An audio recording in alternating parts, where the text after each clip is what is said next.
मेरे सरकार आए हैं।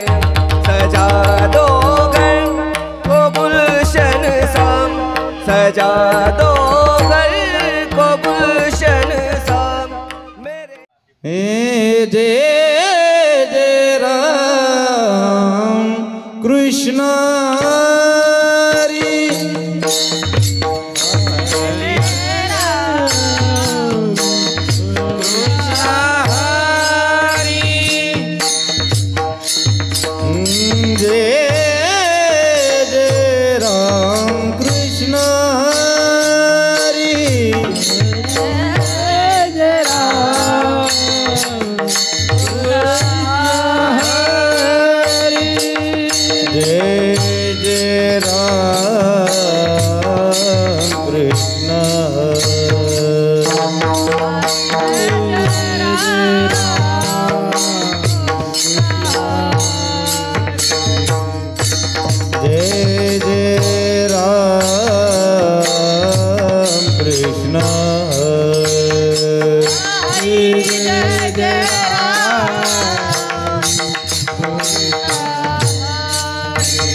सुंदर ते ध्यान उभे विटेवरी करकटेवरी देवनिया तुळसी हार गळा कासे पितांबर आवडे निरंतर हेची ध्यान उभे विटेवरी करकटावरी देवनिया तुळसी हार गळा कासे पितांबर आवडे निरंतर हेच ध्यान मकर कुंडले तळपती श्रवणी कंठी कौस्तुभमणी विराजित तुळसी हार गळा कासे पितांबर आवडे निरंतर हेच ध्यान मकर कुंडले तपती श्रवणी कंठी कौस्तुभमणी विराजित तुळसी हार कासे पितांबर आवडे निरंतर हेच ध्यान तुका मने माझे तुका मने माझे हेची सर्व सुख तुका मने माझे तुका मने मने माझे हेची सर्व सुख म्हणे माझे तुका म्हणे माझे हेचे सर्व सुख तुका म्हणे माझे तुका म्हणे माझे हेचे सर्व सुख हे तुका मने माझे तुका मने माझे हेची सर्व सुख तुका मने माझे तुका मने माझे हेची सर्व सुख सनी धनी भदम तुका तुका म्हणे माझे तुका म्हणे माझे हेची सर्व सुख तुका म्हणे माझे तुका म्हणे माझे हेची सर्व सुख पाहिन श्रीमुख आवडीने पाहिना श्रीमुख आवडीने पाहिन श्रीमुख आवडीने पाहिना श्रीमुख आवडीने तुळसी हार गळा तुळसी हार गळा कासे पितांबर तुळसी हार गळा तुळसी हार गळा आज विदांबर तुळशी हार गळा तुळशी हार गळा कासे पितांबर तुळशी हार गळा तुळशी हार गळा कासे पितांबर आवडे निरंतर हेची ध्यान आवडे निरंतर हेची ध्यान आवडे निरंतर हेची ध्यान आवडे निरंतर हेची ध्यान तुळसी हार गळा तुळसी हार गळा घास विरोबर तुळसी हार गळा तुळसी हार गळा घास विरोबर तुळशी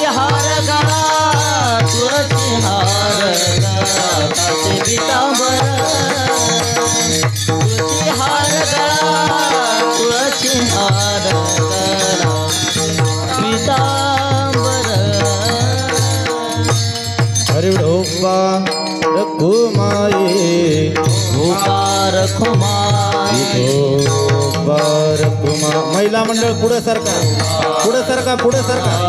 विठोबार कुमार आजी समोर या उपार खुमाई विठोबार कुमाई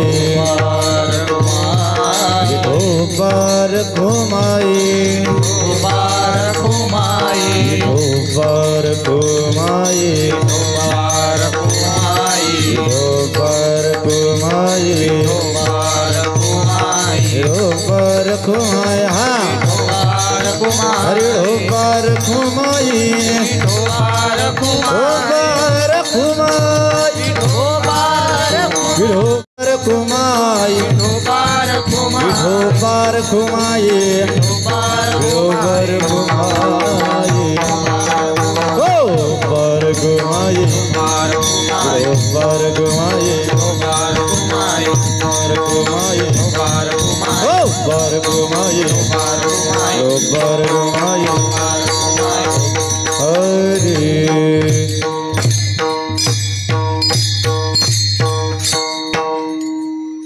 महाराज गणपती गजपती भूपती प्रजापती सुवर्ण रत्न श्रीपती अष्टप्रधान जागृत शस्त्रास शस्त्र पारंगत न्यालंकार पंडित प्रौढ प्रताप पुरंदर क्षत्रिय कुलावंत श्री श्री श्री छत्रपती शिवाजी महाराजांचा छत्रपती शिवाजी महाराजांचा महापराक्रमी तेजस्वी बुद्धिवंत कीर्तिवंत धर्मशास्त्र पंडित ज्ञान गोविंद सर्जा रणधुरंदर हिंदू रक्षक धर्मवीर छत्रपती संभाजी महाराजांचा धर्मवीर छत्रपती संभाजी महाराजांचा नमो पार्वती पते हर हर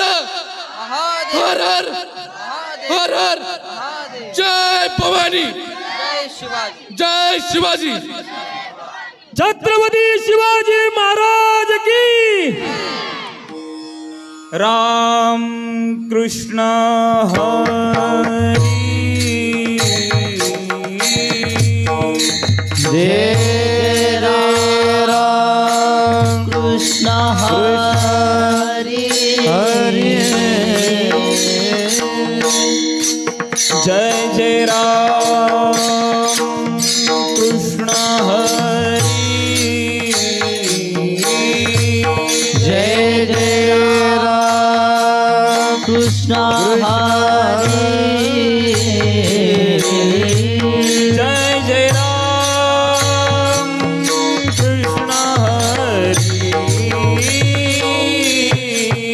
जय जय राम कृष्ण हरी जय जय राम कृष्ण हरी जय जय राम कृष्ण हरी जय जय राम कृष्ण हरी जय जय राम हरी जय जय राम कृष्ण हरी जय जय राम कृष्ण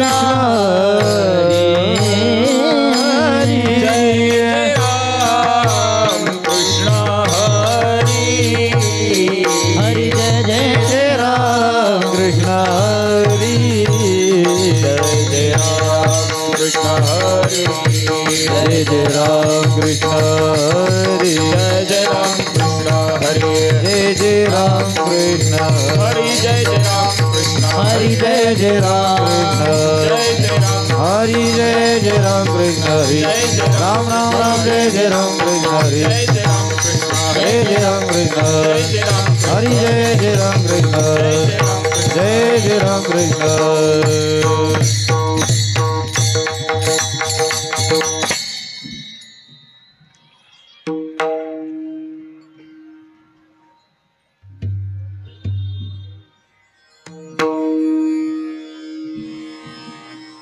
रूप पाहता लोचनी सुख झाले ओ साजनी सुख झाले ओ साजनी सुख झाले ओ साजनी रूप पाहता लोचनी सुख झाले ओ साजनी टाळी वाजवा सुख झाले ओ साजनी सुख झाले ओ साजनी रूप पाहता लोचनी सुख झाले ओ साजनी सुख झाले ओ साजनी सुख झाले ओ साजनी रूप पाहता लोचनी सुख झाले ओ साजनी गाजनी सुख झाले ओ साजनी सुख झाले हो साजनी तो हा विठ्ठल बरवा बोला बोला तू हा विठ्ठल बरवा विठ्ठल बरवा तू हा विठ्ठल बरवा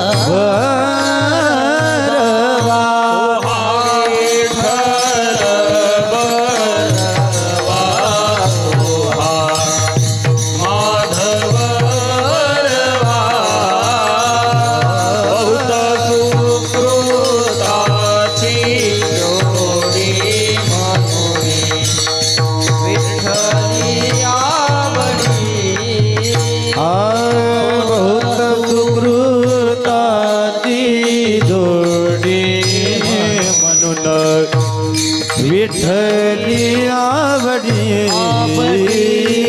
म्हणून आवडी म्हणून विठ्ठली आवडी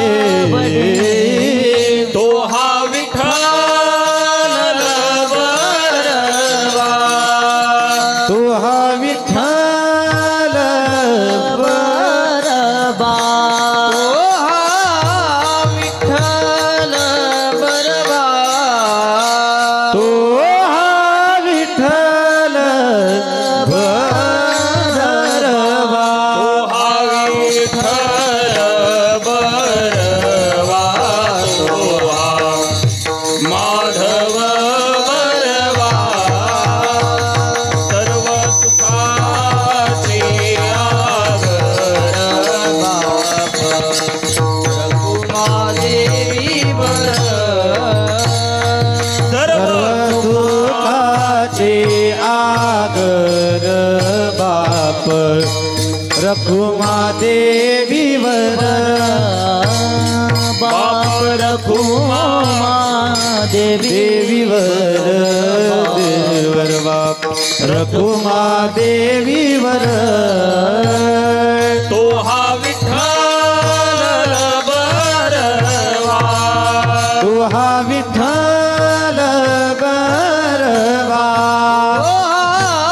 विठ्ठल बरवा तू हा विठ्ठल बरवा तो हा विठ्ठल बरवा तो हा माधव बरवा तो हा माधव बरवा तो हा माधव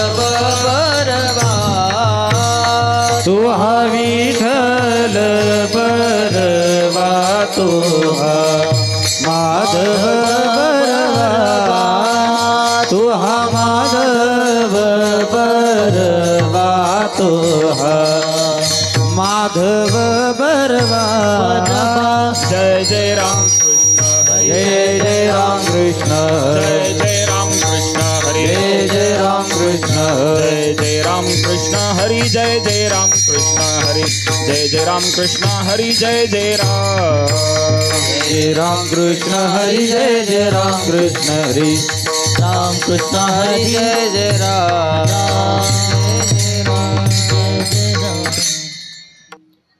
देवासी तो पुरे एक प्रेम भाव देवासी तो पुरे एक प्रेम भाव देवासी तो पुरे एक प्रेम भाव देवासी तो पुरे एक प्रेम भाव पूजा अर्चा वाव सर्व जाना पूजार्चा भाव सर्वगाना पूजार्चा भाव सर्वगाना मनापासोनिया करिता कीर्तन मनापासोनिया करिता कीर्तन आनंदे नर्तन गाता गीत आनंदे नर्तन गाता गीत आनंदे नर्तन गाता गीत राम कृष्ण हरी उच्चार सर्वदा राम कृष्ण हरी उच्चार सर्वदा कळी काळ बाधा तिने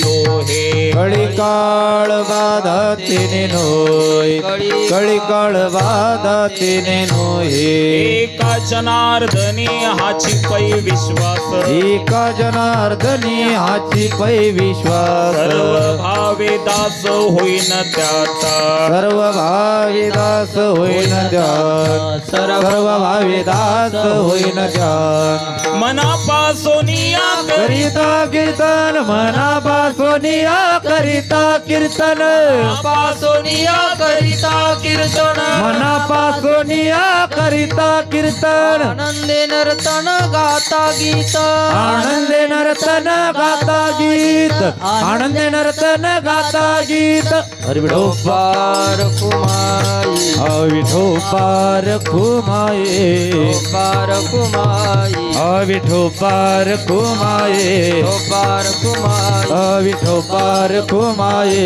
पार कुमाई पार कुमाई पार कुमाई पार कुमाई टाळी टाळी टाळी टाळी पार टाळी टाळी टाळी टाळी पार पार कुमाई ठोबा ठोबा ठोबा ठोबा ठोबा ठोबा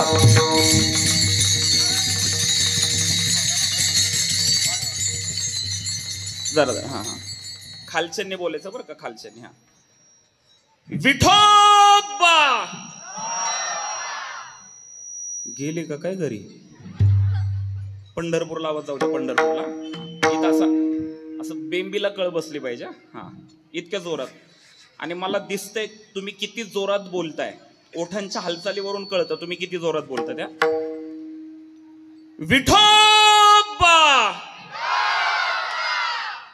संख्येच्या मानाने अजून आवाज नाहीये तुम्ही मला फसवा देवाला फसवू नका मी देवाचं नाव घ्यायला सांगतोय तुम्हाला सर्वांनी बेंबीच्या देठापासून भगवंताचा जय जयकार करायचा आहे तुम्हाला सर्वांना पांडुरंगाची शपथ आहे इतक्या जोरात आवाज आला पाहिजे विठोबा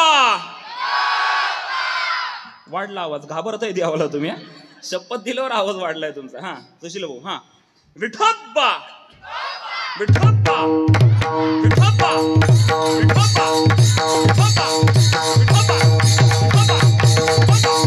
ठोबा ठोबा ठोबा ठोबा ठोबा ठोबा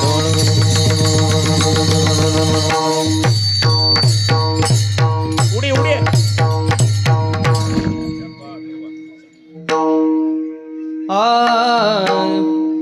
देवासी तो पुरे एक प्रेम भाव देवासी तो पुरे एक प्रेम भाव देवासी तो पुरे एक प्रेम भाव देवासी तो पुरे एक प्रेम भाव देवासी तो पुरे एक प्रेम भाव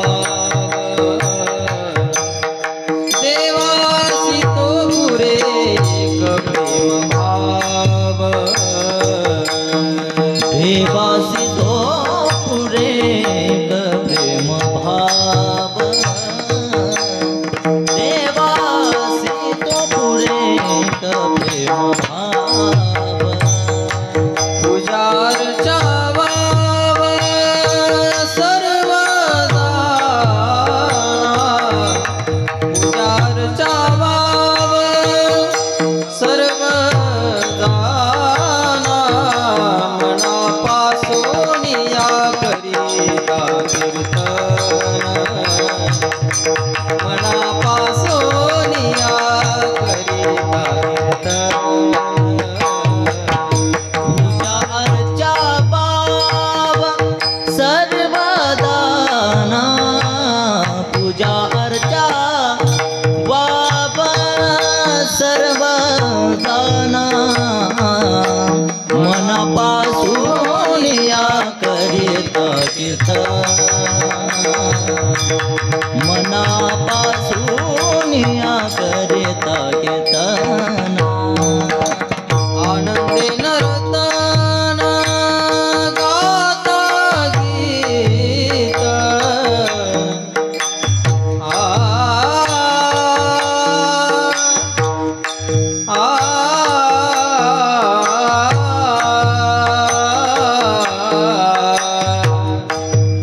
आनंदे नर्तन गाता गीत आनंदे नर्तन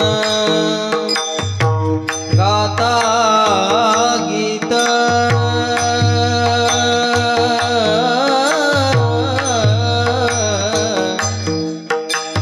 गाता गीत आनंदे नर्तन गाता गीत गाता गीत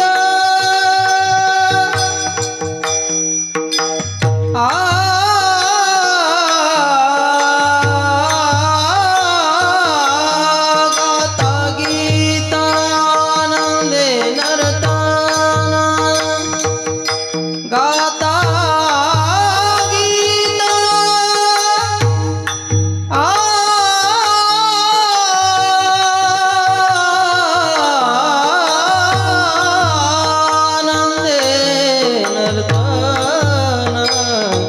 आनंदे नर्तन गाता गीत आनंदे नर्तन गाता गीत मनापासून या करिता कीर्तन